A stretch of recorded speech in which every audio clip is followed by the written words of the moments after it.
Open your fridge right now.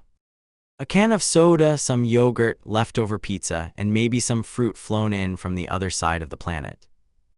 But to your ancestors, none of this is food. So what did they actually eat?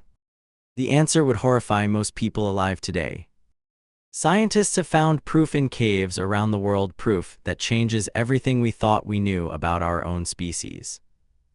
But to understand it, we have to go back to the beginning, roughly 3 million years ago. Your earliest ancestors were not hunters, they were scavengers.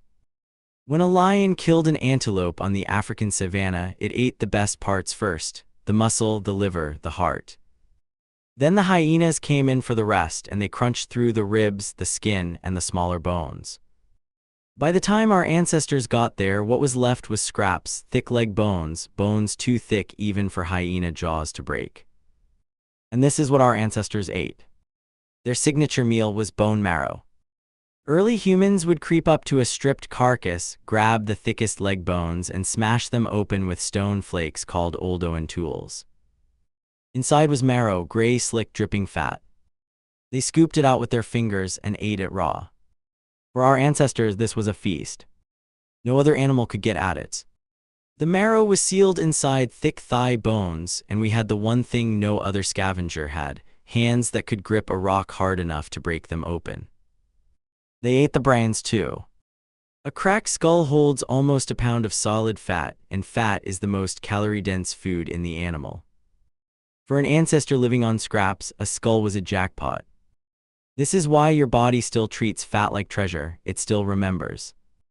We also ate insects, termites, grubs, beetles, fat white larvae the size of your thumb. They crunched like shrimp. For your deep ancestors, insects were not a last resort, they were dinner. This was life for over 1 million years, day after day, generation after generation. But what came later is worse than you can imagine. First, fire. The oldest human fire we have ever found is inside Wonderwork Cave in South Africa. It is about 1 million years old. Once we had fire, we had cooking, meat roasted over coals, roots buried in hot ashes, marrow bones dropped in the embers. Cooking is predigestion. Raw meat and raw plants force your gut to do hours of chemical work to break them down. Cooked food is already partly broken apart. Your body spends less energy digesting it and pulls more calories out of every bite. And scientists believe that as our ancestors started cooking, their guts shrank. That freed up huge amounts of energy, and it all went to one place, the brain. It is only 2% of your body weight, but uses 20% of your body's calories. You cannot run that machine on raw leaves and termites. You need cooked, fat-rich food. Cooking gave us our brains, and our brains gave us everything else. That's when the menu exploded. By 300,000 years ago, your ancestors looked much like you do today.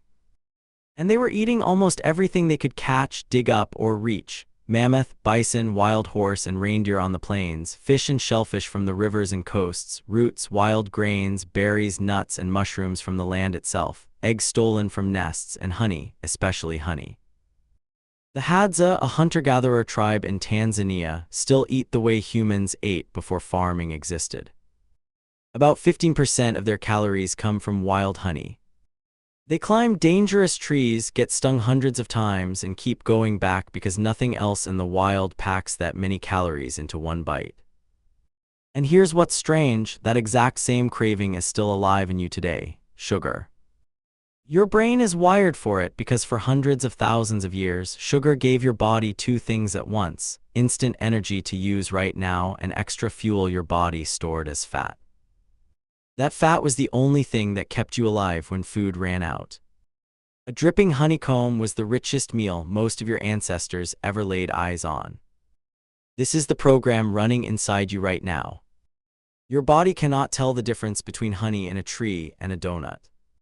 Modern food took that ancient signal and turned it into a business.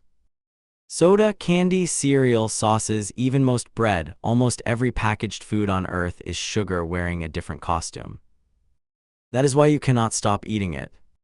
Your body is still trying to store fat for the next time food runs out. But sugar wasn't the only thing your body got hooked on. So what else did your ancestors learn to crave? Meat. A single mammoth carcass could feed a tribe for weeks. One big kill saved hundreds of hours that would otherwise have been spent picking berries and digging roots.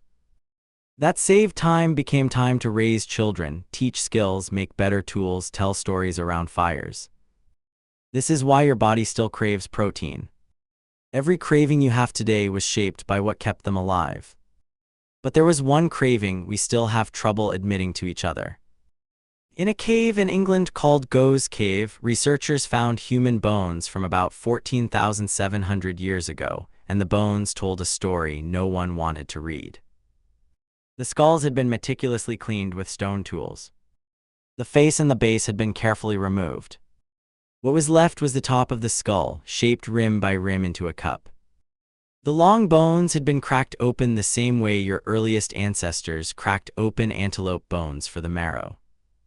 And here is where it gets worse. This wasn't starvation. The same cave contains the remains of horses, deer, and other animals.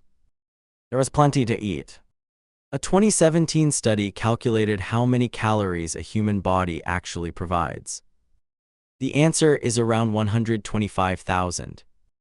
A single bison holds 600,000, a mammoth 3 million.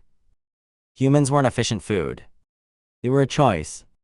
One forearm bone found at Goes Cave was carved with a zigzag pattern after the meat was gone.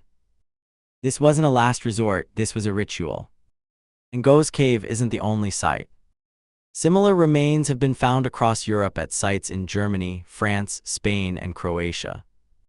For hundreds of thousands of years in different parts of the world, humans were doing this to each other, not always to survive, but because somewhere in our history we decided it meant something. And it gets stranger. Your ancestors didn't just eat fresh meat, they ate rotten meat. When a hunter killed an animal, they couldn't eat the whole thing at once. So they buried it, stashed it in caves, hid it in cold streams for days, for weeks, sometimes months. By the time they came back, the meat was crawling with maggots and reeked of decay. They ate it anyway. Some researchers think they even preferred it that way. Rotting meat has already been partly broken down by bacteria, easier to chew, easier to absorb. The bacteria even produce B vitamins your body needs. Your body still remembers this. Every fermented food you love is controlled rot. Cheese, yogurt, sourdough, beer, wine, soy sauce, pickles, they are all rot, slowed down and made safe. Your taste for cheese didn't develop in a French dairy, it developed on a savanna 100,000 years ago, eating something far worse. Every craving you have today for fat, for salt, for sugar, for the richest thing you can find, is still running inside you right now. Your body doesn't know about grocery stores or refrigerators. It only knows this: eat what's rich, eat what's rare, eat while you can. Because tomorrow there might be nothing, at 11 p.m. When you open the fridge, even though you're not hungry, you're running a 3-million-year-old program, still scanning, still trying to keep you alive. But the world it was built for is gone. If you took a modern human and dropped them into the world of 50,000 years ago, they would probably die in days. You would not know how to find water. Half the plants would be a mystery, and you would not be strong enough to run down an animal, climb a tree for honey, or crack open a thigh bone for marrow. You would die staring at a landscape full of food you could not see. But if you dropped a 50,000-year-old human into your kitchen, they would think they had walked into a god's pantry. They would not understand any of it. A cold, sweet drink sealed in metal. Bread that someone else baked. Milk that sat sealed and fresh for weeks. Fruit from places they had never heard of. Food that nobody had to chase. It would look like the richest place anyone had ever walked into. For 3 million years, every human who ever lived was hungry, cold, and tired.